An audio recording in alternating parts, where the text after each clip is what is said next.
Hey, everybody. We are going to finish up those notes on Andrew Jackson. So, come on up, video. By the way, I'm drinking Mountain Dew. This is a result of election night and not enough sleep.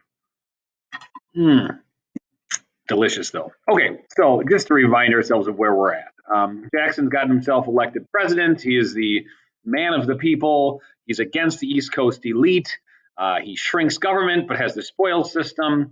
He removes Native Americans, and in fact has impacts even in Wisconsin. So let's keep going.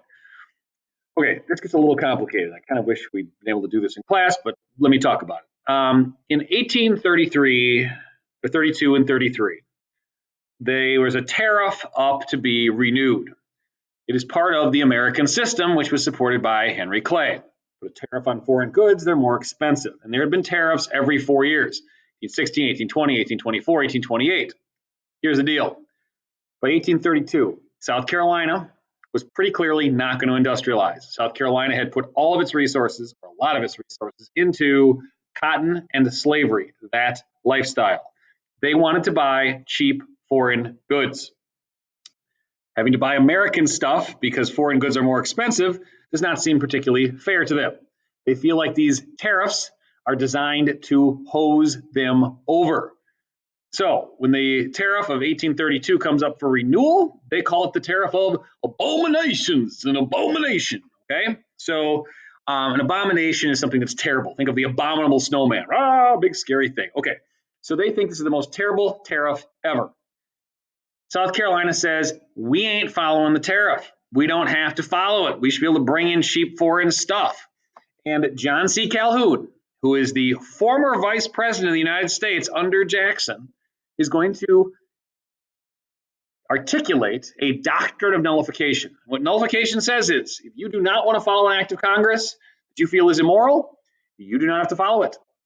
And they feel that if they don't, if they're going to be told what to do from the outside, they have a right to leave the union. Ultimately, the doctrine of nullification is if you enter into the union voluntarily, you should be able to leave the union voluntarily as a state. A state is an independent country who has chosen to join with other countries. And frankly, if you look at the US Constitution, there's no rule that says, here's how states leave the union. There's rules on joining, no rules on leaving. So when South Carolina says, here's the deal, you keep this tariff, we're going to leave the union. And this is being said by the former vice president, the top politician of South Carolina. When South Carolina threatens to leave the union, this cartoon is drawn. This shows nullification ordinance, treason, civil war, deception, and eventually dishonor, and then despotism, control by a dictator. They are worshiping the idea of nullification. This is a northern cartoon, obviously.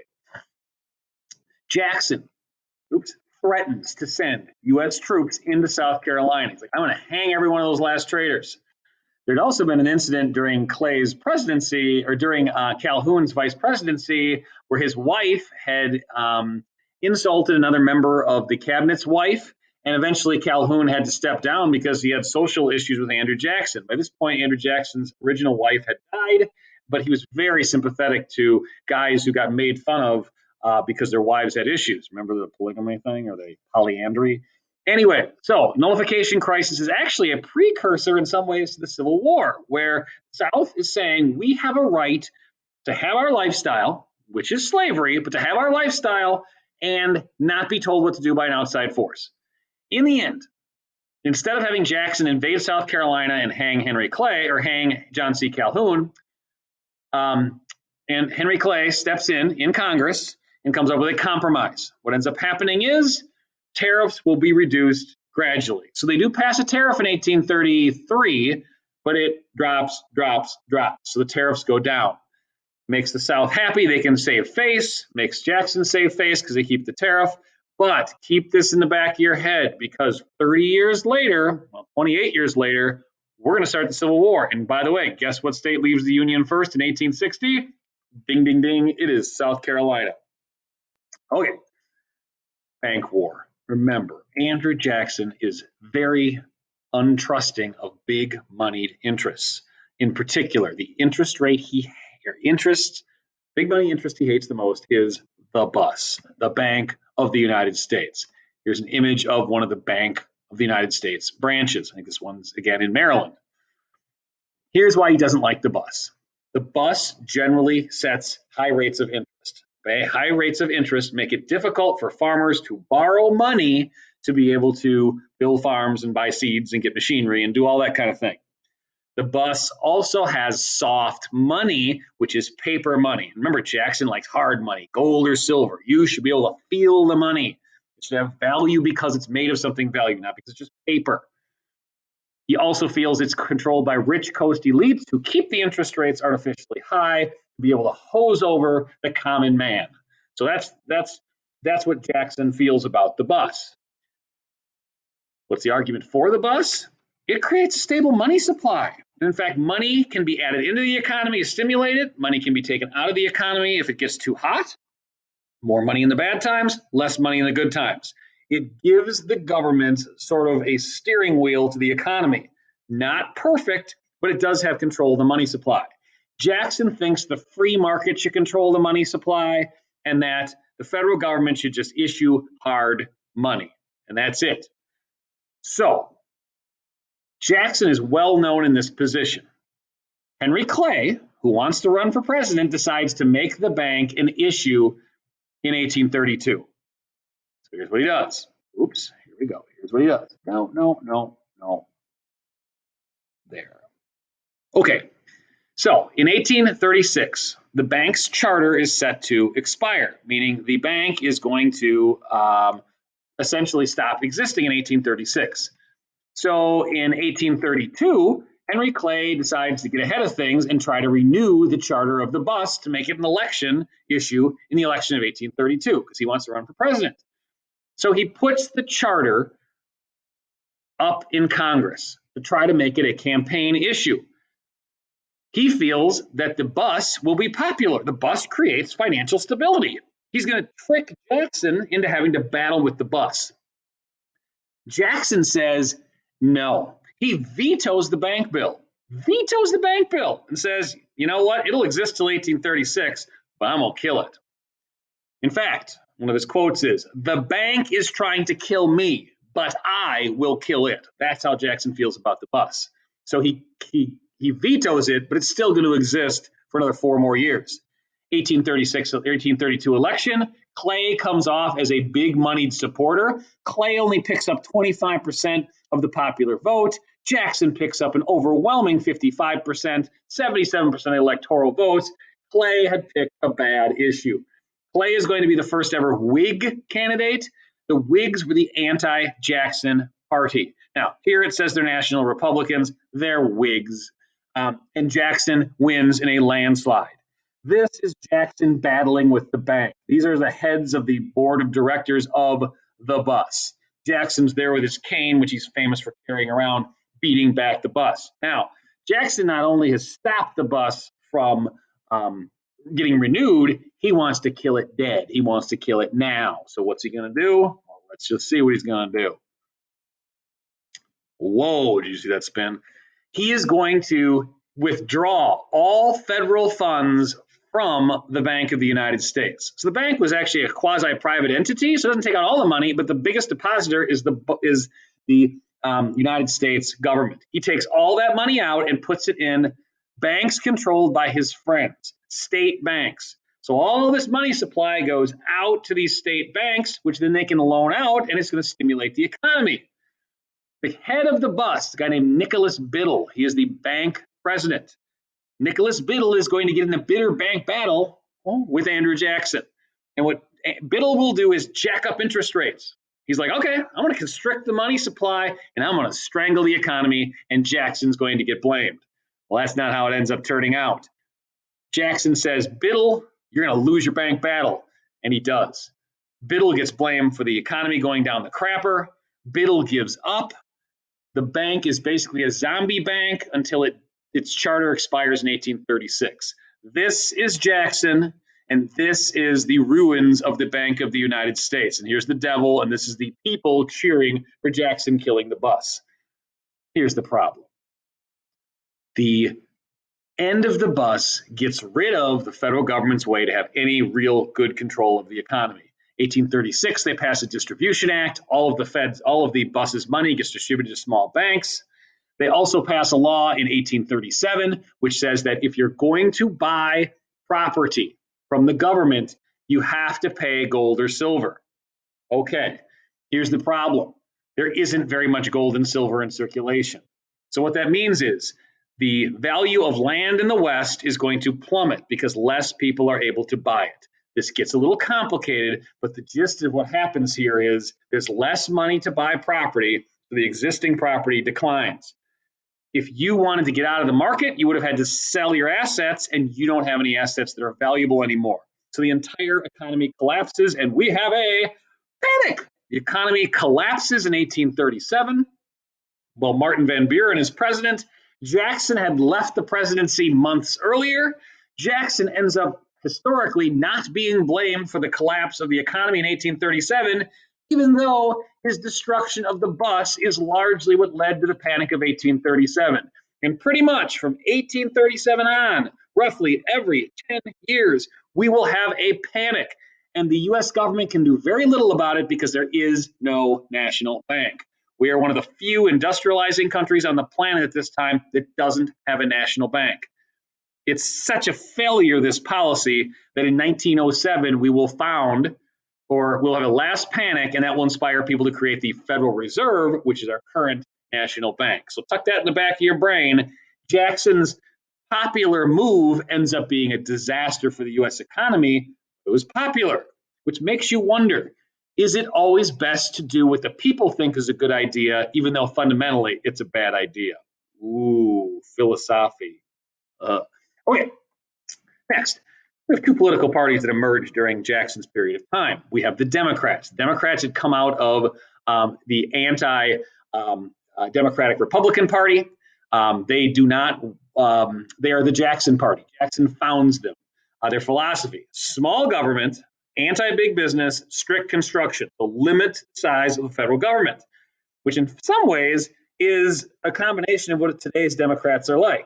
Today's Democrats generally are perceived as anti-big business, but generally are not strict construction. So, like, we can't again compare these parties to what they were. So, yeah, Jackson's a Democrat, but I don't know that Andrew Jackson would actually be a Democrat in today's terms. I don't know that he would actually be a Republican either. Generally speaking, Democrats don't like tariffs, they don't like internal improvements, and they don't like the bus. So all these things that are big government things, no, no, no. On the flip side, we have the Whigs. The Whigs start as a reaction to Jackson's policy. Their leader is Henry Clay. There will be other Whigs we'll talk more about later. They like larger government, pro-big business. They are fans of the American system. Loose construction is the way to go. Very broad powers of the Constitution. Generally, they like tariffs. That promotes American industry, makes foreign goods more expensive. They generally like internal improvements. So they like the idea of a national road or federal money going towards turnpikes or canals, those kind of things. And finally, they love the bus. The bus helps control the economy. Now, the Whigs don't last very long, and we'll get into more of why that is later, and the Democrats survive. The Democrats over time are going to be all this and a pro-slavery party. The Whigs are going to get destroyed over the issue of slavery, and eventually some Whigs will turn to become the Republican Party. And the Republican Party then becomes the basis of today's Republican Party. But right now we're at the Whigs. Let me keep going here. Okay. Oh, forgot some more things. Democrats, they don't like government debt, which is ironic because generally speaking today, Democrats like government spending. Yes, government expansion. They want to go west. They want more territory for the common man. Yes, they like slavery and generally poor Southerners, Westerners, Catholics, and farmers. The Catholics tend to be poor. The Catholics tend to be immigrants, Irish mainly, and some Germans early, and they tend to be farmers. On the Whigs, they want government debt because you have to have credit. If you haven't borrowed money, people won't loan you money. It's like a credit score. You know? My credit score actually dropped recently because I paid off a loan, which meant I was not as good of a risk. Kind of weird. Anyway, U.S. expansion, cautious about it. Like, nah. Slavery, they are divided. Some rich Southern plantation owners, in fact, are Whigs, but not all. And supporters, merchants, Westerners who have moved from the north. So, like Wisconsin would have had Whigs in the 1830s and 40s. If you're wealthy, you tend to support that. Protestants and New England in particular, the former land of the Federalists, is now going to be a Whig hotbed. Okay, so those are two parties. Now, Van Buren. Van Buren comes into office in 1836. Van Buren had been Jackson's vice president. Van Buren is from a long line of patroons going back to the Dutch in New York. His nickname is Old Kinderhook, or OK. It's Kinderhook, New York, or at least that's where plantation's called. He has some of the best sideburns of any U.S. president.